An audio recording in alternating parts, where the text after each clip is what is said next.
प्रिय छात्रों नमस्कार। एनसीईआरटी फिजिक्स कक्षा 12वीं में आपका स्वागत है।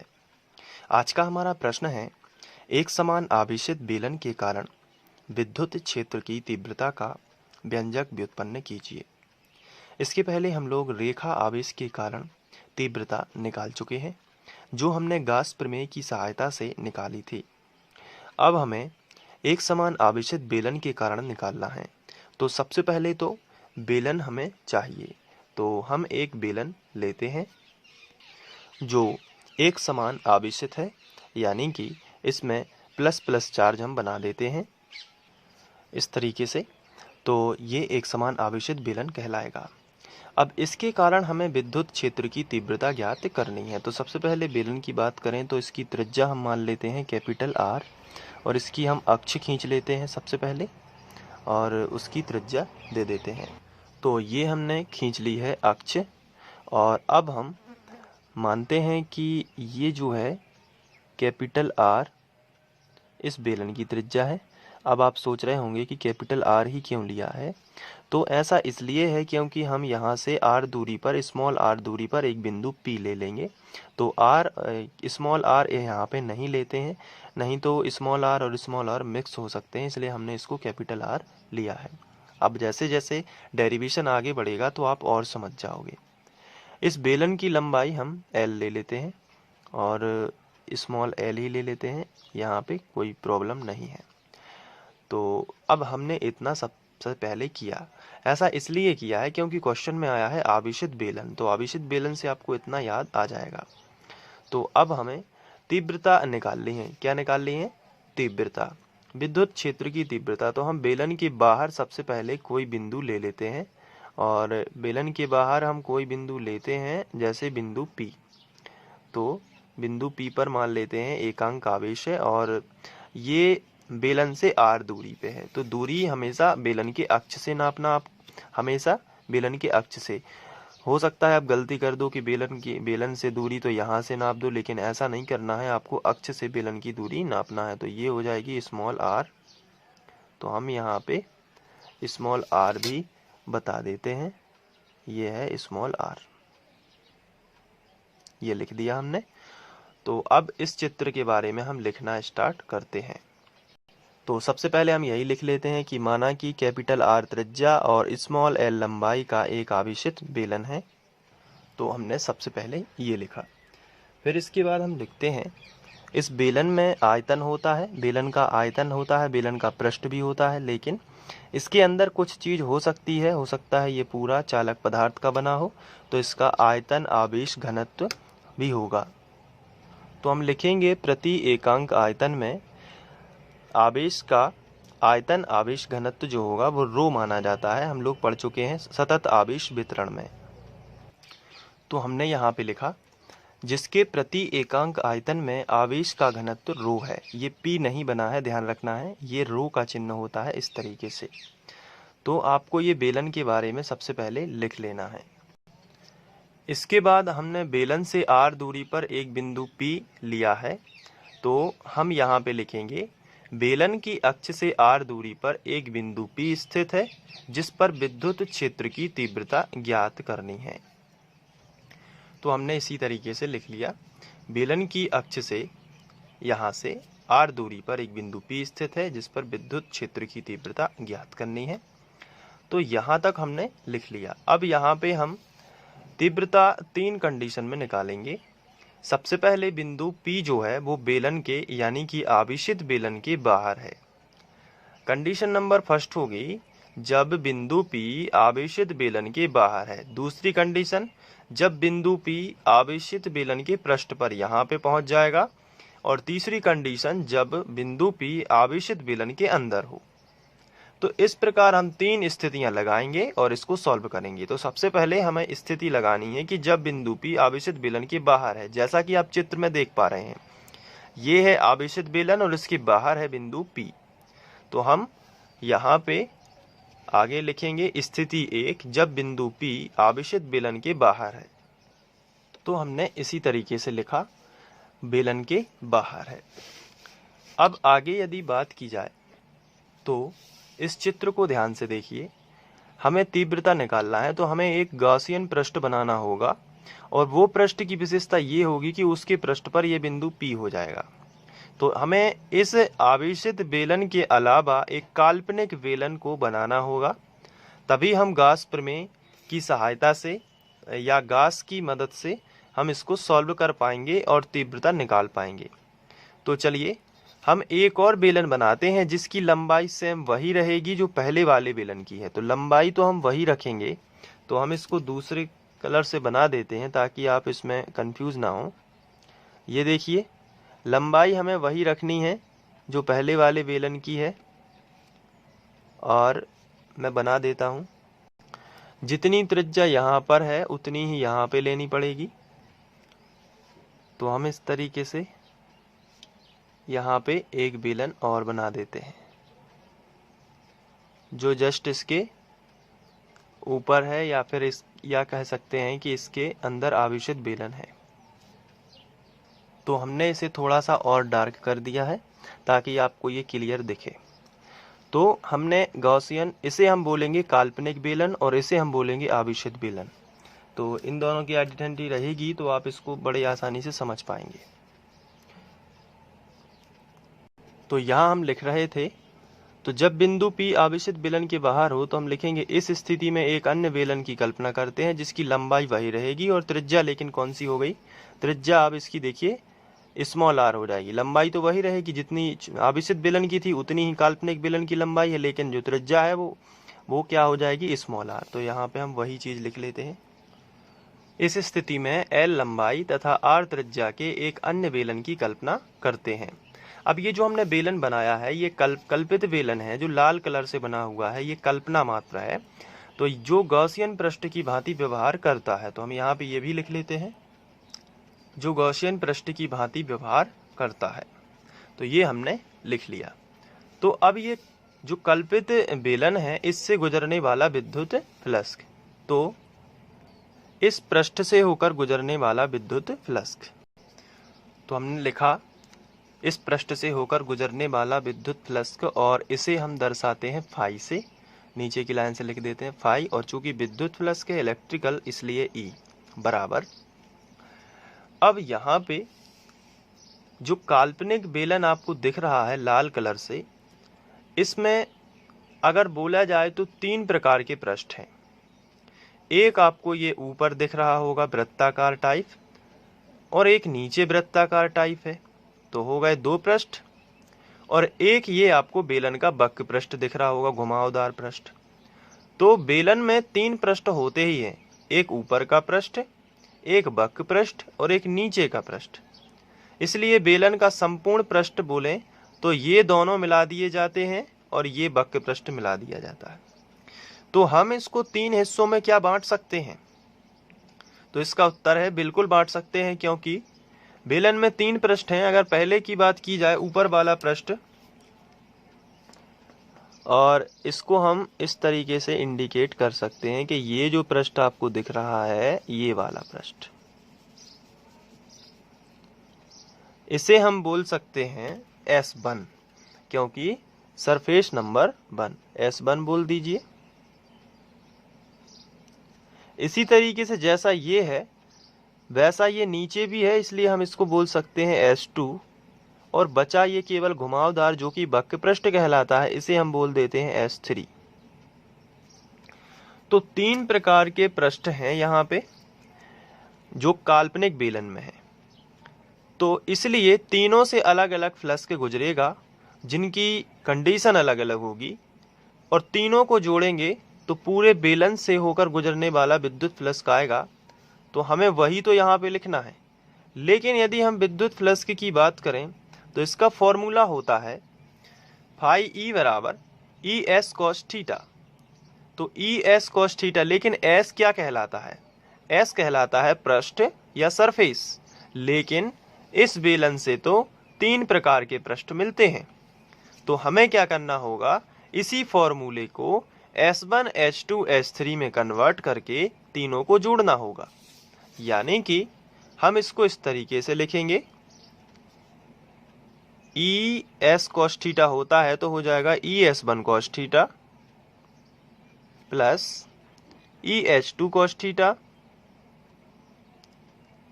Plus ES3 cos theta. तो इस तरीके से ये तीनों चीजें जोड़ दी जाएंगी। अब यहाँ पे ये cos थीटा क्या है, ये E और S के बीच में कितना एंगल बन रहा है वो थीटा है। E क्या कहलाता है, विद्युत क्षेत्र, यानी कि विद्युत रेखाएं, विद्युत बल रेखाएं किस डायरेक्शन में है और पृष्ठ का एरिया वेक्टर किस डायरेक्शन में, दोनों के बीच का जो एंगल होगा वो हम यहाँ पे लिखेंगे। तो आइए हम आगे बढ़ते हैं। फाई E बराबर, यदि हम ES1 cos थीटा की बात करें तो E और S1 देख लेते हैं। S1 ये है, ये पृष्ठ है, तो इसका एरिया वेक्टर कहाँ जाएगा, इसका एरिया वेक्टर जाएगा पृष्ठ के लंबवत ऊपर की ओर, यानी कि इस पृष्ठ से ऊपर हम यदि एक लाइन खींच दें तो ये है S1 का एरिया वेक्टर। अब बात करें यदि हम S1 के एरिया वेक्टर की तो ये हो गया। अब हमें E पता करना है, E कहाँ है, और E S1 के बीच में फिर एंगल देखना है कि कितना बनेगा। E देख लेते हैं कैसा है। तो E किसके कारण बनेगा, तो E बनेगा बेलन के कारण, यानी बेलन से निकलेंगी विद्युत बल रेखाएं जिनकी डायरेक्शन होगी ऐसी। बहुत ध्यान से आपको समझना है, ये ऐसी निकलेंगी, ऐसी निकलेंगी, और ये चारों तरफ से लंबवत निकलेंगी। तो सभी जगह ऐसी, यदि हम एक डायमेंशन लें तो इसी तरीके से निकलेंगी। तो विद्युत क्षेत्र E निकल रहा है इस डायरेक्शन में, ये है E, और ये सरफेस है S1। तो E और S1 के बीच में बन रहा 90। तो हम यहाँ पे लिखेंगे ES1 cos 90 प्लस, अब बात करते हैं E और S2 की। S2 देखिए नीचे है, S2 का एरिया वेक्टर ये रहेगा इसका तल। यदि हम बात करें S2 की तो ये है इसका तल, और H2 का एरिया वेक्टर बनेगा ऊपर या नीचे कहीं भी लंबवत मान लेते हैं। तो ये हमने माना कि ये बन रहा है नीचे की ओर बिल्कुल 90 डिग्री में। लेकिन इससे E की डायरेक्शन कहाँ होगी, तो E तो ऐसा निकलेगा, क्योंकि ऊपर भी वैसे ही निकला है। तो विद्युत क्षेत्र रेखाएं ऐसी निकलती हैं बेलन से लंबवत, जैसे आपने कंघी देखी हो उस टाइप से। तो इनके बीच में एंगल कितना बन रहा है, 90। तो S1 और S2 दोनों में बनेगा 90। तो ES2 cos 90 प्लस ES3 की बात कर लेते हैं। तो E ज्यों का त्यों, S3 भी ज्यों का त्यों, और cos थीटा देख लेते हैं E और S3। S3 ये है पृष्ठ, तो पृष्ठ के लंबवत हमेशा रहता है इसका एरिया वेक्टर। पृष्ठ ये है तो इसके 90 डिग्री बनाते हुए क्या रहेगा, इसका एरिया वेक्टर ये बना दिया सबसे पहले हमने S3 की दिशा। अब देखते हैं E की दिशा कैसी है। तो E इसी डायरेक्शन में ऐसी चलती है। तो दोनों की दिशा एक ही है, एक दूसरे के समांतर है या एक ही डायरेक्शन में है। तो जब एक ही डायरेक्शन में होती हैं तो इनके बीच में कोण ही नहीं बनता। तो थीटा 0 है, थीटा क्या है, 0 है। तो हम लिखेंगे cos 0। इस तरीके से हम तीनों का फ्लक्स लिख देंगे। अब आगे बढ़ते हैं। तो cos 90 0 होता है, तो ये दोनों हो जाएंगे 0, सभी 0 हो जाएंगे। cos 90 0, तो ये भी 0, ये भी 0, इसी तरीके से cos 90 0, तो ये भी 0, ये भी 0, बचेगा केवल ये। तो फाई E बराबर ES3 cos 0, cos 0 का मान चूंकि 1 होता है तो बचेगा केवल ES3। तो यहाँ पे हम लिखेंगे ES3 बिकॉज, तो हमने ये लिख दिया कि cos 0 1 बनाता है, तो आ गया ES3। अब यदि S3 की बात की जाए तो आखिर ये है क्या, तो S3 देख लेते हैं कि आखिर है क्या। S3 तो है बेलन का वक्र पृष्ठ। ये देखिए S3 हमने कौन सा माना था, बेलन का वक्र पृष्ठ। तो हम यहाँ पे लिखेंगे बेलन का वक्र पृष्ठ तो होता है 2πr L, क्योंकि हमने लंबाई ली है L। तो E ज्यों का त्यों, और इसकी जगह पर लिख सकते हैं 2πr L। 2πr h भी होता है, लेकिन तब होता है जब हम ऊंचाई यहाँ पे h लें, लेकिन हमने शुरू से ही l माना है, लंबाई l, तो h की जगह पर क्या रहेगा l, और इसका भी लिख देते हैं S3 बराबर बेलन का वक्र पृष्ठ बराबर 2πRL। इस तरीके से लिखोगे तो एग्जाम में एक भी अंक नहीं कटेगा। अब इसी इक्वेशन को हम बना देते हैं समीकरण 1। नीचे लिखते हैं परंतु गाउस प्रमेय से। गाउस प्रमेय कहता है कि फाई ई बराबर Q/ε0। हम लोग पढ़ चुके हैं, ये गाउस का प्रमेय है। इसे बनाते हैं इक्वेशन नंबर फर्स्ट। ये दोनों फाई ई के बराबर हैं, इसलिए ये आपस में बराबर होने चाहिए। तो पहले इसको लिख देते हैं बराबर करके, फिर इसको लिख देते हैं। तो हम लिखेंगे E मल्टीप्लाई बाई 2πRL बराबर Q/ε0। तो हमें तीव्रता निकालनी है, इसको बटे में पहुंचा देते हैं, गुणा वाली संख्या बटे में। तो E बस बचेगा यहाँ पे और Q बटे 2πRL इंटू ε0 न्यूटन पर कूलम। ये है क्या, तीव्रता का मात्रक। अब करेंगे इसको आगे सॉल्व। तो इसी स्टेप को मैं वहां पे लिख लेता हूं। ये हमने लिखा। अब जो Q है इसे हम रो के फॉर्म में बदलेंगे। तो Q का फॉर्मूला होता है रो इंटू भी, ये याद रखना है आपको। आयतन आवेश घनत्व जो है वो इसी तरीके से बनता है। तो Q की जगह पर रो भी लिख सकते हैं बटे 2πRL/ε0। इसका स्पष्टीकरण दे देते हैं, चूंकि Q बराबर रो भी, जहां भी क्या है, आयतन है। और आयतन किसका होगा, तो बेलन है। यहाँ पे बेलन लिया है इसलिए बेलन का आयतन, तो रो ज्यों का त्यों। और भी की जगह पर बेलन का आयतन, और बेलन का आयतन होता है πr²L। ये हमने रख दिया और बटे 2πRL/ε0। अब यहां से देखिए पाई से पाई कैंसिल हो जाएगा, r से एक r कैंसिल हो जाएगा और l से l कैंसिल। एक r बच रहा है, r रो, और बटे में क्या बच रहा है, 2ε0। यहाँ पे थोड़ा सा मिस्टेक हो गया है, थोड़ा सा इसको आगे इन दोनों स्टेप को काट देते हैं और फिर से समझ लीजिए थोड़ा सा। रो ज्यों का त्यों, और ये जो आयतन है ये उसी का आयतन है जिसमें आवेश दिया गया है, यानी छोटे वाले बेलन का। तो यहाँ पे हम लोग बड़े बेलन का आयतन लिख चुके थे, तो छोटे वाले बेलन का आयतन होगा pi capital R² into L। ये होगा क्योंकि छोटे वाले बेलन की त्रिज्या है कैपिटल R, स्मॉल r नहीं है। तो आयतन उसी का लिखोगे जिसका आवेश है। आवेश किस पे दिया गया, छोटे बेलन पे, और बटे 2πR, ये ज्यों का त्यों, L/ε0। आगे बढ़ते हैं तो कैंसिल करते हैं, क्या क्या होगा, पाई से पाई कैंसिल हो जाएगा, L से L कैंसिल हो जाएगा।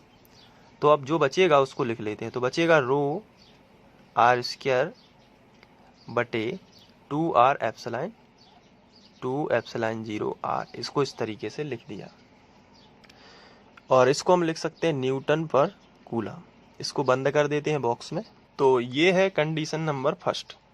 अब स्थिति 2 ले लेते हैं हम, और स्थिति 2 में जब बिंदु P बेलन के पृष्ठ पर हो, यानी कि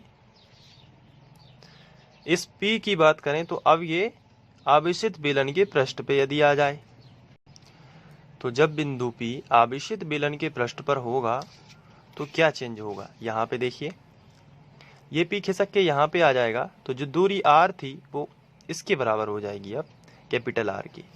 तो R जो है वो कैपिटल R के बराबर हो जाएगा, क्योंकि जो दूरी थी वो बिंदु P तक की दूरी थी, और यदि बिंदु P इसी पर आ गया तो जो स्मॉल r है वो इसके बराबर हो जाना चाहिए। तो इस वाले फॉर्मूले में r की जगह पर हम r रख सकते हैं। तो E बनेगा रो r² बटे 2ε0, स्मॉल r की जगह पर हम रख देंगे कैपिटल R, क्योंकि R और R बराबर है। तो यहाँ से एक R कैंसिल होगा, तो E बराबर आपको मिलेगा रो, एक R कैंसिल हो गया तो एक तो बच गया, और बटे 2ε0 न्यूटन पर कूलम। अब यदि हम स्थिति 3 की बात करें तो देखते हैं कि अब क्या होगा। तो चित्र की बात की जाए तो ये जो P है अभी आवेशित बेलन के पृष्ठ पे था, अब अंदर चला जाए, यानी कि आवेशित बेलन के अंदर हो। तो ऐसी स्थिति में ये जो R है अब ये बहुत छोटा हो जाएगा, क्योंकि बिंदु P खिसक के अंदर आ गया है। तो ऐसी स्थिति में R जो है वो बहुत छोटा हो जाएगा और कैपिटल आर जो है वो बड़ा हो जाएगा।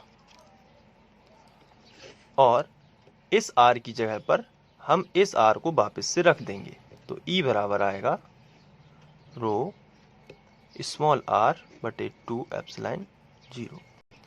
और हम यहाँ पे लिखेंगे न्यूटन पर कूलम।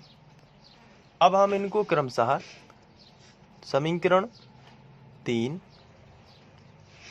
इसको बना देते हैं 4, इसको बना देते हैं 5 और नीचे लिखेंगे 3, 4 व 5 तीव्रता के व्यंजक हैं। अब आइए मैं आपको स्क्रीनशॉट दे देता हूं ताकि आप इसको नोट कर पाएं और अच्छे से अपने नोट्स में लिख के तैयार कर पाएं।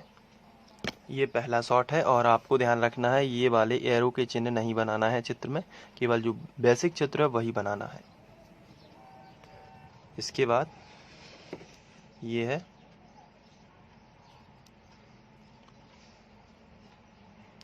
इसके बाद ये,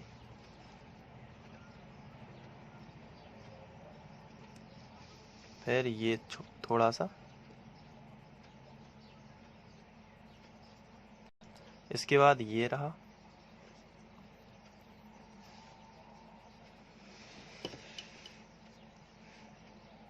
फिर ये है, ये। आशा करता हूँ कि आप लोगों को ये समझ में आ गया होगा। Thank you. ये वीडियो आप free online coaching by Sandeep Khare के माध्यम से देख रहे थे।